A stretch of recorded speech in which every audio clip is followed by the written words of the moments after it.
Welcome to the 17th lecture of the course on Sociological Perspectives on Modernity. Till now, we have covered the modules on thematic preliminaries 1, secondly, sociological modernity by Marx and Weber, thirdly, we have covered the structuralist interpretation of critical modernist paradigm in sociology through the contributions made by Claude Levi-Strauss and Louis Althusser. Okay. And the fourth module also we have covered, okay, I mean Western Marxist theoretical trajectory of critical modernist paradigm in sociology through the works of Georg Lukács, Antonio Gramsci and Alan Turing. Okay. Now, we are going to cover in these in the 17th, 18th and 19th lecture, perhaps the 20th one also. I mean in these 3-4 lectures, we are going to look at a new module which is named as synthesizing modernity and social theory. How to bring about a synthesis between modernity and social theory. Okay? This is very important. And who will be the key authors, key players in this module? One is Immanuel Wallerstein, secondly Anthony Giddens, and thirdly Jürgen Habermas. Now, let us discuss one by one. Okay. Let us start with Immanuel Wallerstein. Okay. If you look at the slides, okay, you will find that Wallerstein, okay, is an American sociologist, historical scientist and world systems analyst. Let me give you a brief prefatory remark about Wallerstein. Okay. Wallerstein has been working on anti-mainstream development trajectory. Wallerstein has been working on anti-militarized development trajectory. Okay. Wallerstein has been working on anti-globalization development trajectory. Wallerstein has been working on anti-nuclear weapon development trajectory. Broadly, he has been looking at the ways in which different development narratives can be sketched in the context of India as well as Africa. That is very important, because when we look at alternative modernities, multiple modernities, we must go beyond European and American development narratives. We must look at the development narratives which emanated, which emerged or which are going to emerge, okay, in the context of Asia, Africa and Latin America. Okay. We have to go beyond the singular view of development in modernity, science and so on, propagated by the United States of America and Europe. Okay. In this context, okay, Wallerstein, Giddens, Habermas, they are very important. How they tried to look at these configurations, how they tried to reconfigure the development narratives in the context of non-European, non-American societies. Prima facie, Wallerstein became interested in world affairs as a teenager in New York City and was particularly interested in the anti-colonial movements in India at that time. It is very important. See, Wallerstein was also a product of the horrendous crimes and casualties perpetrated by the Second World War, okay, one, and secondly, the kind of anti-colonial movements which were going on, anti-colonial, anti-imperialist movements which were going on in the context of India, in the context of Cuba, in the context of Venezuela, Vietnam, even People's Republic of China and Japan. Okay. And he was very much interested in such anti-colonialist, anti-imperialist movements. He started his career as an expert on post-colonial African affairs, which is selected as the focus of his studies after an international youth conference in 1959. And let me tell you, 1959 also is the year in which Cuba became politically independent. Okay? Socialism emerged in Cuba. Okay? And 59, that is why 1959 is very important. Okay? As 1947 is very important in the context of India's development paradigms, India's narratives on modernity. Okay? 1959 equally is important so far as Latin American narratives on development are concerned. Okay? Immanuel Wallerstein's publications were almost exclusively devoted till today, until the early 1970s, when his publications, his engagement with his intellectual and political engagement with such themes, anti-colonial movements in India, post-colonial African affairs and so on, till the 1970s, when he began to distinguish himself as a historian and theorist of the global capitalist economy on a macroscopic level. Wallerstein's early criticism of global capitalism and championship of anti-systemic movements have recently made him a great eminence with the anti-globalization movement within and outside the academic community, along with stalwarts such as Noam Chomsky as well as Pierre Bourdieu.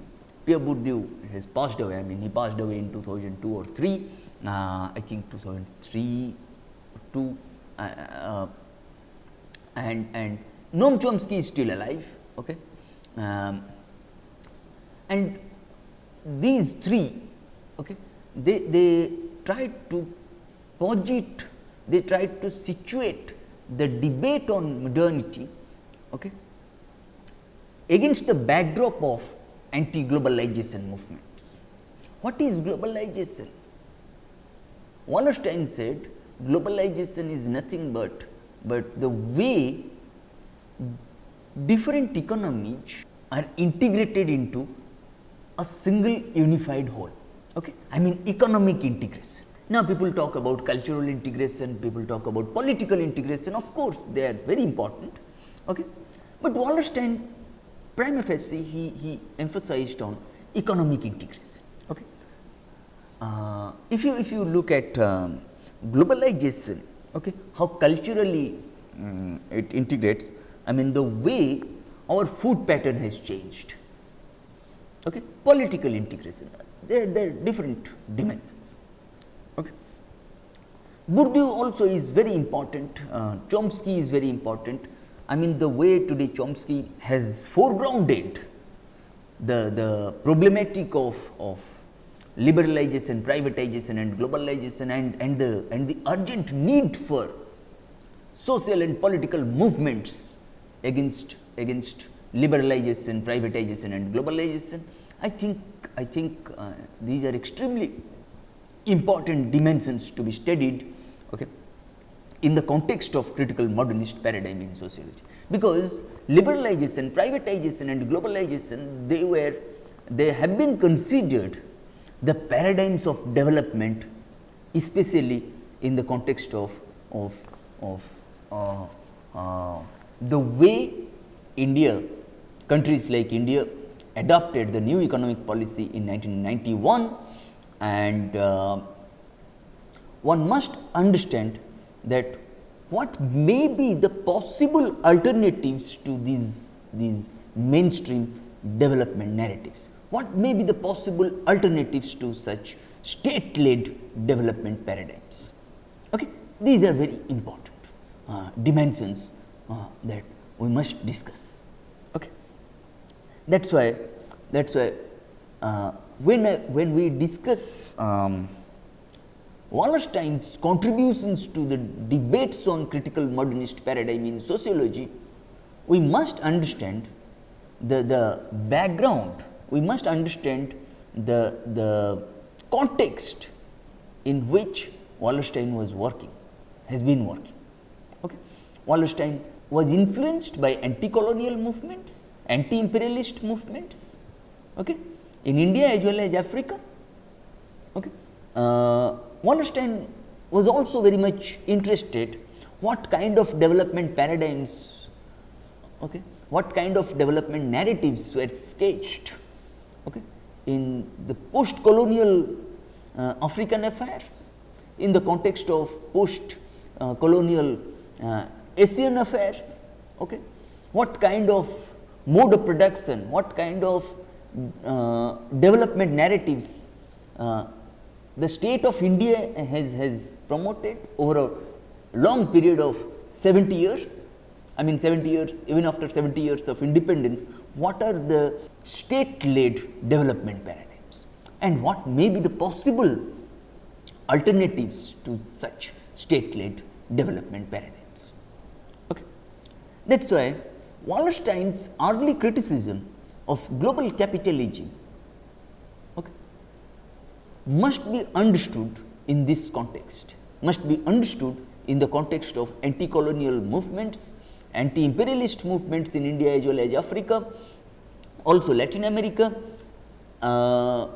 Wallerstein's early criticism of global capitalism, okay, or his perspectives on or his standpoint on anti-systemic movements, anti-state movements, they must be understood, they must be examined against the backdrop of the kind of insecurity, economic, political, social, cultural, military and so on, okay, has been created, the kind of insecurity which has been created in the context of the imposition of Americanized and Europeanized hegemonic globalization on the rest of the population. Okay.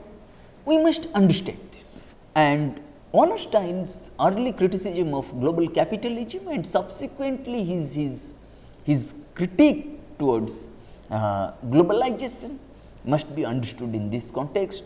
In fact, the way we understand globalization is a process within capitalist mode of production. This is okay. Wallerstein's most important work, I mean the modern world system, okay, appeared in 3 volumes.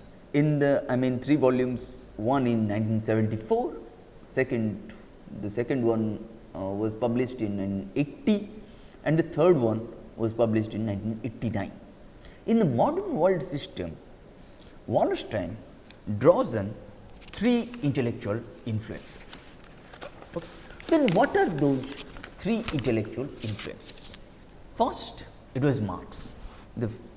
Wallerstein, as I said, Wallerstein was influenced by 3 major theoretical trajectories, okay, intellectual trajectories. First one was from Marx, was by Marx. He was immensely influenced by Marx. Marx, whom Wallerstein follows in emphasizing underlying economic factors and their dominance over ideological factors in global politics, and whose economic thinking he has adopted with such ideas as the dichotomy between labor and capital.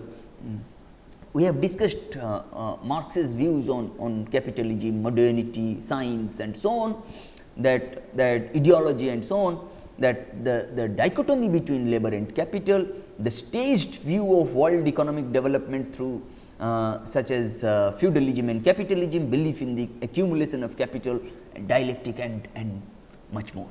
To tell you very briefly, okay, we have discussed these such dichotomies between labor and capital, their labor and capital, their factors of production. Okay. In the words of Marx, we have discussed how capital, it is the inherent characteristic of capital to displace labor from its place.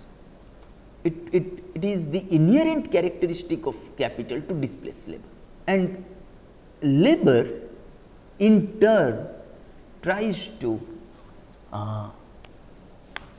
keep its place to alongside capital for its survival. Okay, it is very important. Okay, there are two factors of production: labor creates wages, capital creates interest, and so on. But Marx said, in fact, Wallerstein also adopted this view that which factor of production creates capital? It is only labor which creates capital, but ultimately capital is labor displacing, and we have discussed these things, such dichotomy between labor and capital through the staged view of world economic development, starting from hunting and gathering economy, the slave society, the feudal society, and the capitalist society. When capital is labor displacing, then capital gets accumulated, labor gets displaced, labor disappears, labor is pushed to the periphery, and capital dominates.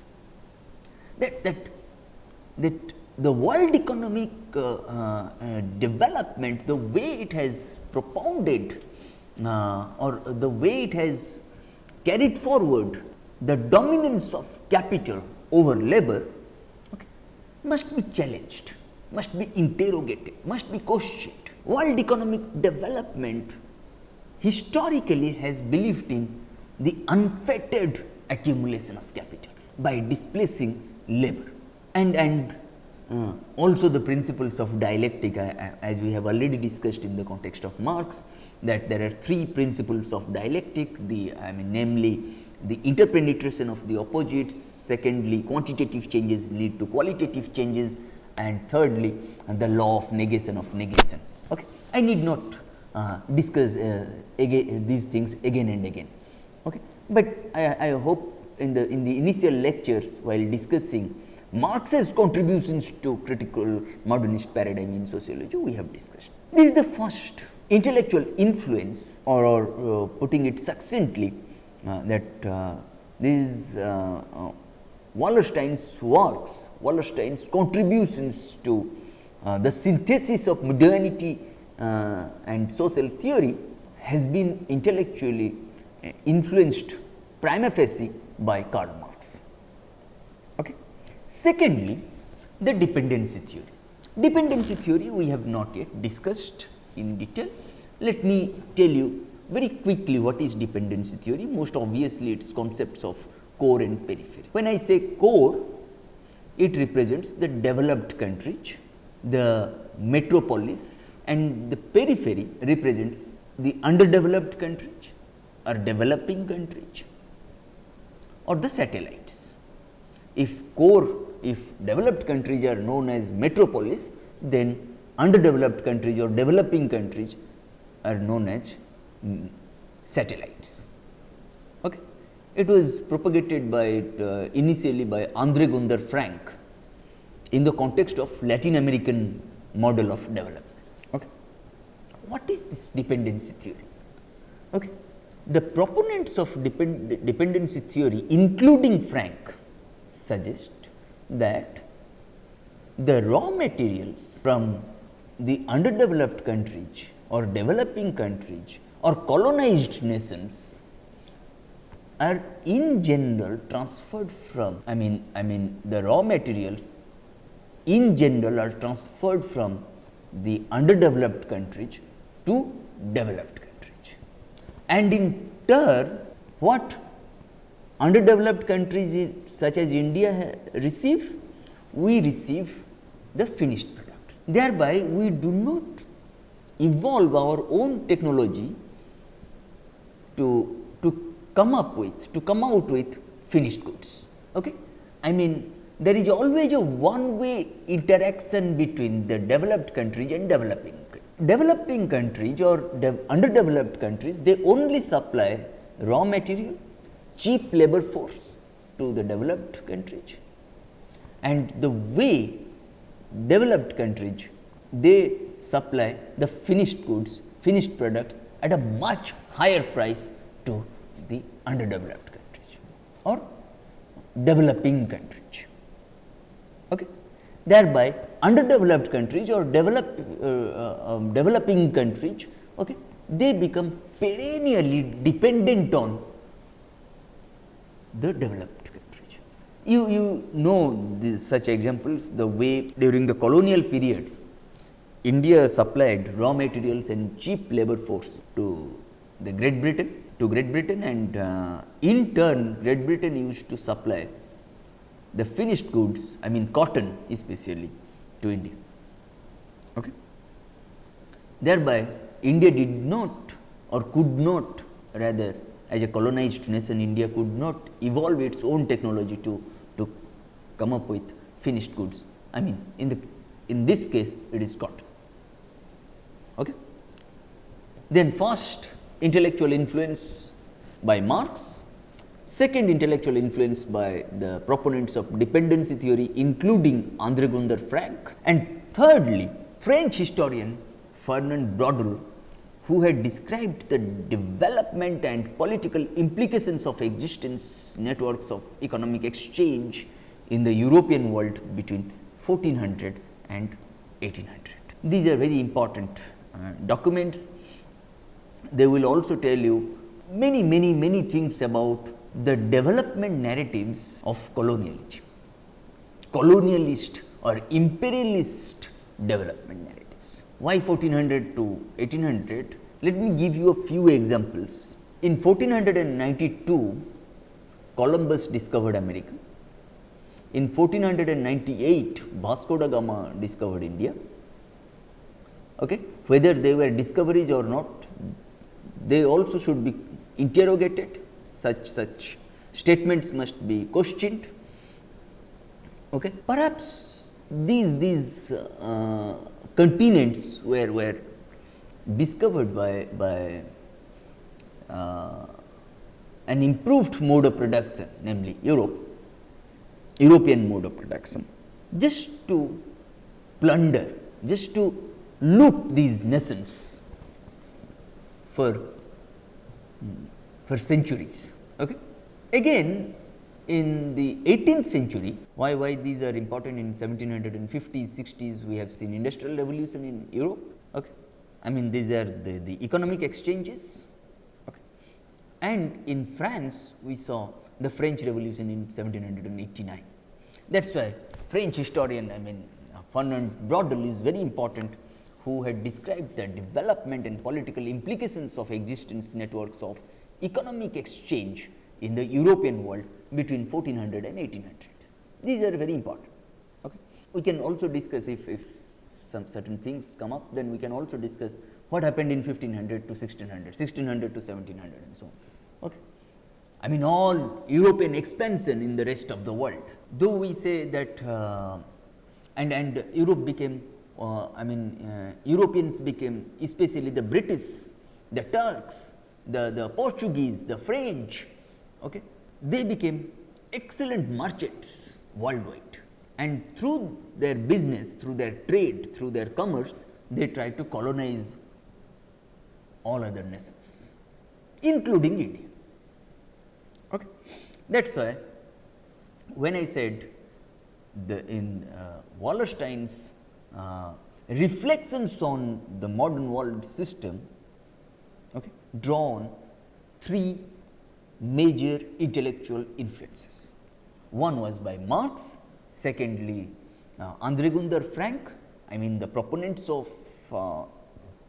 dependency theory, including Frank, okay. And thirdly, Fernand Broder. Then what follows from this? And presumably the practical experience and impressions gained from Wallerstein's work regarding post-colonial Africa. Wallerstein has also stated that a major influence on his work was the World Revolution of 1968. World Revolution, when I said, I mean it was a revolution especially carried out by the students in several universities in France. Wallerstein, Giddens, Habermas, they all joined that struggle, that movement to have free speech, expression, free expression. I must have freedom to express my opinion, okay, which was curtailed at that time in major European countries, including France, okay, and students took the lead. Okay. Universities must be the sites, universities must provide the space for freedom of expression, freedom to dissent, freedom of speech. And Wallerstein at that time was on the faculty of Columbia University at the time of student uprising, students movements there, and participated in a faculty committee that attempted to resolve the dispute between the university and the students. And indeed, Wallerstein has argued in several works that this such revolution led by students, okay, in 1968 in France marked the end of liberal thought, liberalism, okay, as a viable ideology in the modern world system. That anything goes will not work. Okay, why? I'm trying to bring about a critique to liberalism, or I'm trying to reflect on Wallerstein's critique to liberalism. I mean, we always suggest that we must have liberal thought. There must be liberty. We must entertain liberal views. Obviously, we should do that. But one interesting argument that is often that we often make, that in such development narratives, mostly, or in such narratives about modernity, okay, mostly the indigenous people, the indigenous knowledge systems, they disappear very quickly. In this sense, such development narratives, such state-led development narratives have made a mockery of liberty in any substantial sense. Then there is no freedom. We want to build dams, we want to build big projects, we want to build huge projects which will displace labor, which will displace the indigenous population, okay, which will help in the disappearance of indigenous knowledge systems, traditional knowledge systems. Then where does the aspect of freedom of such indigenous people, indigenous knowledge systems lie? No. If it disappears, if indigenous people, indigenous knowledge systems, they tend to disappear in such state-led development narratives, okay, then I must say that such development narratives have made a mockery of liberty in any substantial sense. In this sense, Wallerstein has argued in several works that this revolution, such revolution in France in 1968, led by students, marked the end of such state-led development paradigms which have made a mockery of liberty, okay, in any substantial sense, which marked the end of liberalism as a viable ideology in the modern world system. Okay. One aspect of his work that Wallerstein certainly deserves credit for is his anticipating the growing importance of the North-South conflict at a time when the main world conflict was the Cold War. I hope all of you were aware of the Cold War. Cold War, I mean, when two ideologies were at conflict with each other. One was promoted by the United States of America, I mean capitalism, and one was promoted by the erstwhile Soviet Union, I mean that is socialism. When the Cold War was at the peak, Stein anticipated that this Cold War is not going to survive for long. Okay? Even if both capitalism and socialism were at the loggerheads at that time, and they were very established powerhouses. And we all know how Soviet Union also made tremendous strides in science, in military research, in nuclear research, in other so-called development parameters. Of course, USSR has also done massive strides in the case of health, education, social security measures and so on, okay? But it also has created its own powerhouse. It created at that time. Okay? Now there is no longer, I mean there is no Soviet Union. And such was the situation which was termed as Cold War. But Wallerstein at that time very astutely anticipated that this Cold War is not going to survive for a long period of time in the 70s and so on, 60s and 70s. He was referring to only the North and South conflict. When I say North-South conflict, I mean North again is represented by the developed countries and South is represented by the developing or underdeveloped countries. There will always be a conflict between the developed countries as well on the one hand and developing or underdeveloped countries on the other. And in this sense, Wallerstein rejects the notion of this third world, that people very often, why we use the third world countries or so. I mean third world, when we say, it represents the underdeveloped countries, first world, capitalist developed countries, I mean capitalist countries, and second world often refers to the socialist countries, and the third world refers to underdeveloped countries including India.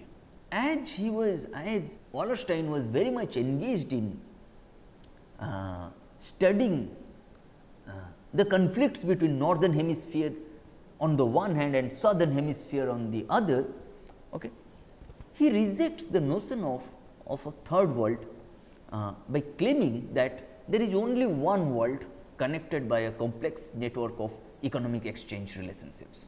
That is a world economy or world system in which the dichotomy between capital and labor and the endless accumulation of capital by competing agents account for frictions, and this approach is known as the world systems theory. That there will be only one world which will be connected by a complex network of economic exchange relationships. What do we mean by a complex network of economic exchange relationships? Okay. Number one, we have already discussed dichotomy between capital and labor, how capital is labor displacing, how capital displaces labor, okay, and the endless accumulation of capital by that is what we have seen in the context of the way world economic development has historically taken place. Okay, I mean the endless accumulation of capital by the owners of the means of production, whatever stage of society that you witness. In this case, it is capitalism. Okay, and this particularly this one world, which is connected by a complex network of economic exchange relationships, okay, that is a world economy or a world system, okay, in which the dichotomy between capital and labor and the endless accumulation, the never ending, the incessant accumulation of capital by displacing labor from the purview of the process of production by competing agents account for frictions. They will always be on the loggerheads, both labor as well as capital. Okay. This approach is known as the world systems theory. Wallerstein locates the origin of the modern world system in the 16th century Western Europe and the Americas. An initially only slight advance in capital accumulation in Britain, the Dutch Republic and France, due to specific political circumstances at the end of the period of feudalism, set in motion a process of gradual expansion. As a result, as a consequence of which, only one global network or system of economic exchange exists today. By the 19th century, virtually every area on earth was incorporated into the capitalist world. By the 19th century, Europe dominated the entire world. Today, especially after the Second World War, after the horrendous crimes and casualties which we have seen in the context of Hiroshima and Nagasaki during the Second World War by the United States of America. Okay. Now, the American dominance, American hegemony has taken over such European dominance. Okay. That is why I just said that by the 19th century, virtually every area on earth was incorporated into the capitalist world economy, whether it was by Europe or by US today, whether it was hegemonized by Europe then and US now. The capitalist world system nevertheless is far from homogeneous in cultural, political and economic terms. It is pretty heterogeneous to suit its own need. If it will be homogeneous, then it will not be able to survive. It has to be heterogeneous. Okay? That is why Wallerstein argues that the capitalist world system is, however, far from homogeneous in cultural, political and economic terms. Instead, the capitalist world system is characterized by fundamental differences in civilizational development, accumulation of political power and capital. If you look at the way capitalist world system operates in the context of Europe or US, their civilizational development, their accumulation of political power and capital obviously are different. Contrary to affirmative theories of modernization and capitalism, Wallerstein does not conceive of these differences as mere residues or irregularities that can and will be overcome as the system as a whole evolves. Let me give you a brief example of this. What is modernization theory or what is capitalist theory? Okay? Modernization theory is in fact the theories of capitalism. Okay? Modernization theory suggests that the underdeveloped economies, the developing economies will make progress if they follow the pattern of the pattern of development of developed countries, already developed countries. Then in order to make development possible, developing countries such as India, underdeveloped countries such as India must follow the pattern of development of the already developed countries, maybe Great Britain or US. But Wallerstein was absolutely against this, that India need not or Africa need not or Latin America need not follow the development pattern of the already developed ones, because even US and Europe, they have their own different, they have their unique, distinct civilizational development paradigms, patterns, there are fundamental differences in accumulation of power and capital in both continents. Similarly, India will have a different development paradigm, India will have a different paradigm of modernity. Okay. That is why Wallerstein was very much critical about the theories of modernization and theories of capitalism. Wallerstein does not conceive of these such differences as mere residues or irregularities that can and will be overcome as the system as a whole evolves. Much more, a lasting division of the world in core, semi-periphery and periphery is an inherent feature of the modern world system. Now, in dependency theory, we had discussed the distinction between core and periphery, now we are discussing core, semi-periphery and periphery. Okay. It is interesting to see. Now, areas which have so far remained outside the reach of the world system enter it at the stage of periphery. There is a fundamental and institutionally stabilized division of labor between core and periphery. While the core has a high level of technological development, I mean the developed countries, the metropolis, okay, while the core has a high level of technological development and manufactures complex products, the role of the periphery is to supply raw materials, agricultural products and cheap labor for the expanding agents of the developed countries or the core. Okay. Economic exchange between core and periphery, okay, economic exchange between core and periphery takes place on unequal terms. Okay. That is what the proponents of dependence theory also suggest, right, including Andre Gunder Frank. The periphery is forced to sell its products at low prices, but has to buy the core the products, the finished goods of the core of the developed countries at a relatively high prices, at a comparatively high price. This unequal state, which once established, tends to stabilize itself due to inherent semi-deterministic constraints, quasi-deterministic constraints. And the statuses of both core as well as periphery are not mutually exclusive and fixed to certain geographic areas. Instead, they are relative to each other and continues to shift. They are pretty dynamic. Okay? There is a zone called semi-periphery, which acts as a periphery to the core and a core to the periphery. At the end of the 20th century, this zone would comprise namely Eastern Europe, China, Brazil or Mexico. Okay. Peripheral and core zones can also coexist very closely in the same geographic area. Okay. Let me give you quickly an example of this,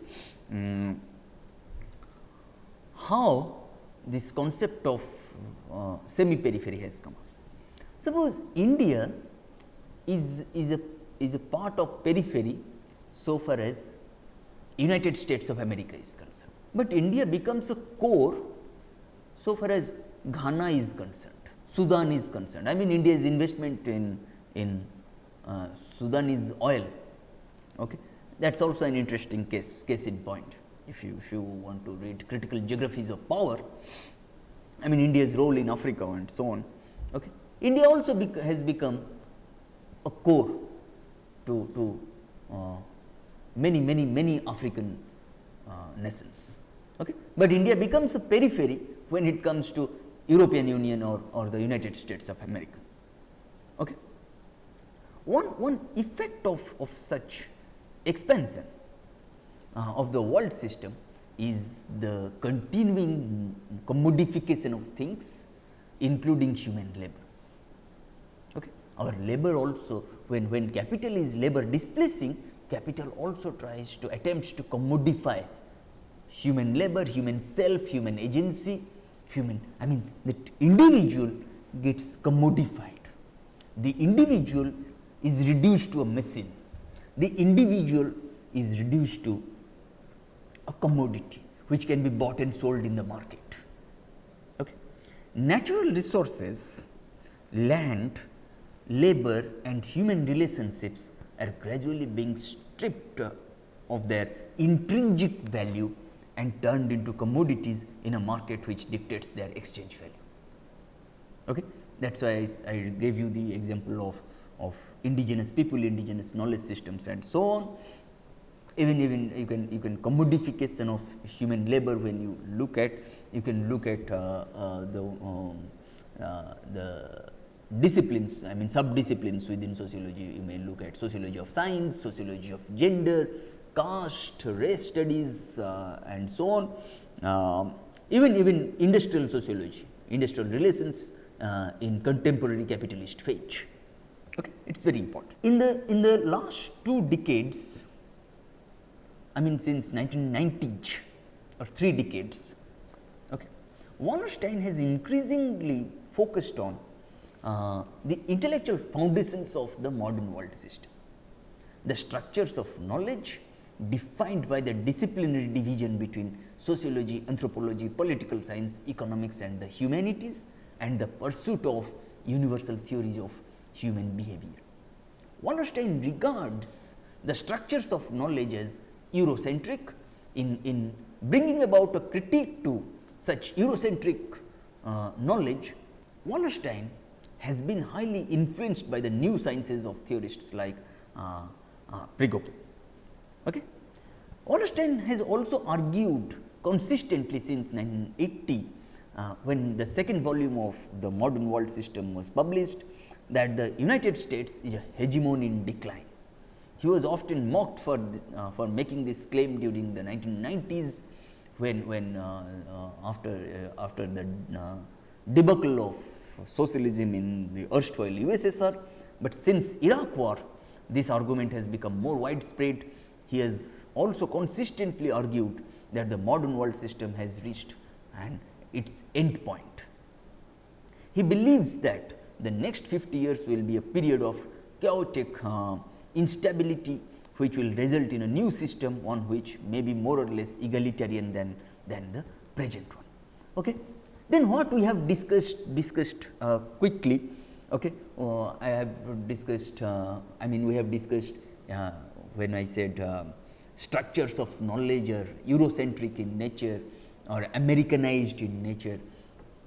Okay, then Wallerstein was trying to interrogate the singular view of knowledge, of modernity, of science, of development, and so on. Okay, that's why our development trajectory must go beyond such Eurocentric structures of knowledge or Americanized hegemonic structures of knowledge. Okay, that's why through the modern world system, okay, Wallerstein believes that the next 50 years or so will be a period of chaotic instability.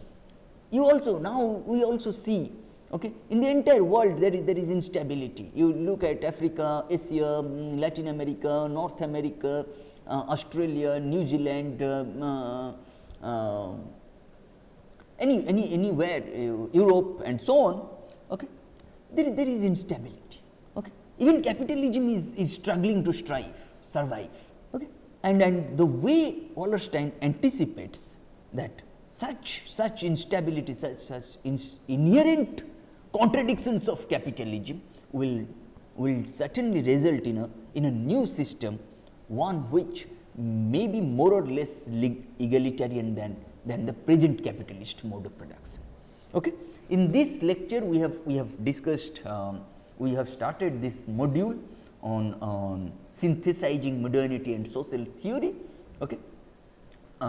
Through the contributions of Immanuel Wallerstein, Anthony Giddens and Jürgen Habermas, we have discussed how Wallerstein's works have been influenced by Marx, Frank and Brodel, and his reflections on the modern world systems theory as a whole. And in the coming lecture, 2 to 3 lectures, what we are going to do, we are going to specifically discuss Wallerstein's reflections on capitalist world system, core periphery distinction, semi periphery, okay, and the way he looked at the modernity of technology and the modernity of liberation. I mean, what is an eternal modernity and what is a fleeting modernity? Okay, what is eternal modernity? What is fleeting modernity, and so on? Okay, and then we'll go on to Anthony Giddens. Okay, thank you.